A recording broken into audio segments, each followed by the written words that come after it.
Hi everybody, it's Dandruff with your news cartridge for Tuesday, October 18th, 2016. Unfortunately, today begins with the shutdown of Sleeping Dogs developer United Front Games. Their early access game Smash and Grab is no longer available for purchase on Steam, and development has been ceased. A look into No Man's Sky's game engine reveals just how complex the game actually is, and the potential for it to be used in future games. No, really, not everything about No Man's Sky is terrible. Razer, the makers of PC peripherals, has bought THX, the audio company associated with Hollywood movies. Our first release announcement is the delay of Watch Dogs 2 to add special enhancements to the game, like 4K resolution support, no frame rate cap, SLI and crossfire support, multiple save files, multiple monitor support, FOV sliders, full keyboard and mouse support.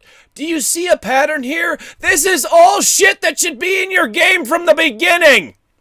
An update to Pokemon Go now disables the ability to catch Pokemon if the trailer is traveling faster than 30 miles an hour. Open to all PS4 gamers, Call of Duty Infinite Warfare's beta is going on now, and you can preload the game even without a pre-order. Diva is going to be the first announcer available for StarCraft 2's announcer packs, and if you didn't know, Diva's lore says she's a former professional StarCraft 2 player. No release date has been given.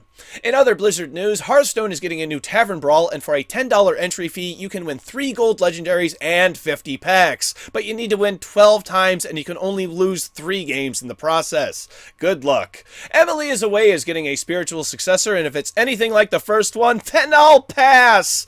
EA revealed today a Plants vs. Zombies card game called Heroes, and you can download it for both Android and iOS. Also out by EA is the companion app for Battlefield 1. That one is available for Android, iOS, and the Windows 10 phone. In final EA news, FIFA 17 has been updated on PC, and you can find a link to the patch notes down below.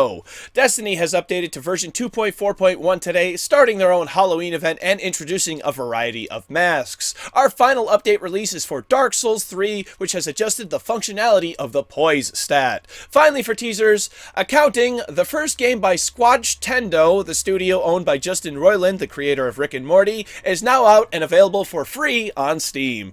Go get your Squanch on! Find out why Rockstar can go fuck themselves next on News Cartridge.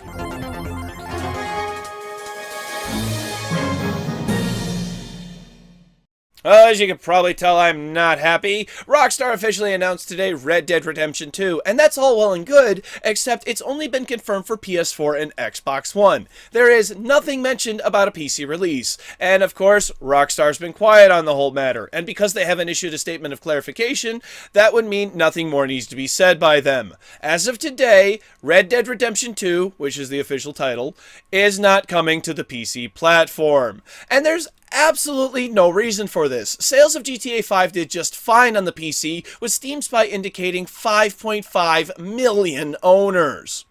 Well, I guess we move on from me bitching, and the image released yesterday has inspired many parodies, including this one for Final Fantasy 15. Red Dead Online has been registered by Rockstar, indicating there will be some type of online multiplayer mode. Fuck you, Rockstar, bring it to PC! Polygon has an interesting story that the game will be a prequel to Redemption, and there's another rumor a trailer for Red Dead Redemption 2 will be debuting on Thursday. So join me then, because that's probably going to be the top story of the day, and I hope Rockstar puts those 2 simple letters in the trailer: PC. Yeah, I called this one. Valve has kind of failed to respond to a request from the Washington State Gambling Commission. Now, truth be told, I was joking that Valve would make no response, and I recommended them to comply and say that they were never doing anything wrong in the first place. Valve did not make a statement by October 14th like the state wanted, and instead told the commission they would have their reply ready by yesterday, the 17th. They finally got it out late in the afternoon. In the statement, they admitted to no wrongdoing, saying there is no factual or legal support for the state's accusations, further stating they do not want to turn off the services which gambling sites have taken advantage of because there are plenty of legitimate ways the Steam ID system is being used. And while yes, that is completely correct, I have the feeling over the next few years we will be seeing some big changes, and it's my personal belief the ID system will change in time and not allow for outside trading any longer. I've mentioned them before. It's the cite OP Skins, which does use the Steam ID system, albeit in a questionable way, to sell CSGO skins for real-world currency, ultimately giving skins real-world value. In my opinion, we would not see the level of gambling we have seen without a site like OP Skins. I think by themselves, Valve does not facilitate gambling, nor does OP Skins. But when you put them together, this is where I think the problem is. In the quick spot today, Nintendo did a bit of an oopsie with the recent release of the Pokemon Sun and Moon demo. Apparently, it was some sort of locked off version of the final game because inside the demo was the entire Pokedex. Almost immediately after its release, data miners went to town and were able to find both Pokemon and Alola forms never before seen. If Nintendo didn't have this planned, I bet somebody over there is pissed. If you want to see all of the new Pokemon, find them in a link in the description down below, as well as links for sources for all of today's stories. To end today, it has finally happened. Nvidia has not only revealed the GTX 1050, but the 1050 Ti at the same time. All of the previous leaks were true, and the 1050 will feature 2 gigs of GDDR5 with a core speed of 1.46 GHz on a 128-bit bus. And the 1050 Ti, as reported, will have a lower clock speed than the 1050, but makes up for this with 4 gigs of RAM and more CUDA cores. Remember, graphics card performance relies on more than just core speed. Now, the interesting part is the price of $109 for the 1050 and $139 for the Ti.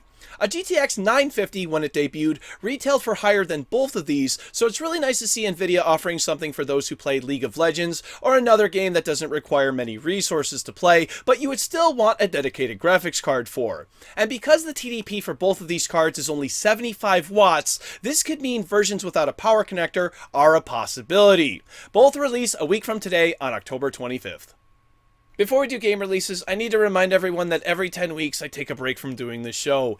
It's a lot of work, and I practically do everything myself. Yesterday started the 6th week, and for the last few times for break, I've done a shorter episode to try to lighten the workload, and it's just not working for me. I need a break. So during the next break, starting on November 14th, I will not be doing any episodes that week. Unless something really crazy happens, then I promise I will cover it. Episodes will resume the next week on November 21st. However, one thing that I do want to do is answer questions and talk more about comments that I like, and maybe do some gameplay videos. I don't know. Let me know what you want to see. So if you have any questions or comments that you want answered or gameplay suggestions, go ahead and start making them right now. Thank you so much. I really appreciate it, and thank you for your understanding. Alright, for tomorrow's game releases. For PC, The Golf Club VR, Bad Caterpillar, Wild Romance, True Fear, Forsaken Souls, A Quiver of Crows, Vision Runner, Russian Superhero, Dead Ivan, Rascuties VR, Rogues Are Heroes, Arizona Rose and the Pirate's Riddles, Unruly Ghouls, and Runea. For PlayStation 4, Ho Pico. For Xbox One, Ho Pico and the Bug Butcher. Thank you very much, everybody. This has been News Cartridge. I am Dandruff. I will see you tomorrow. And I had an idea for a fighting game, but it turns out it was Tekken.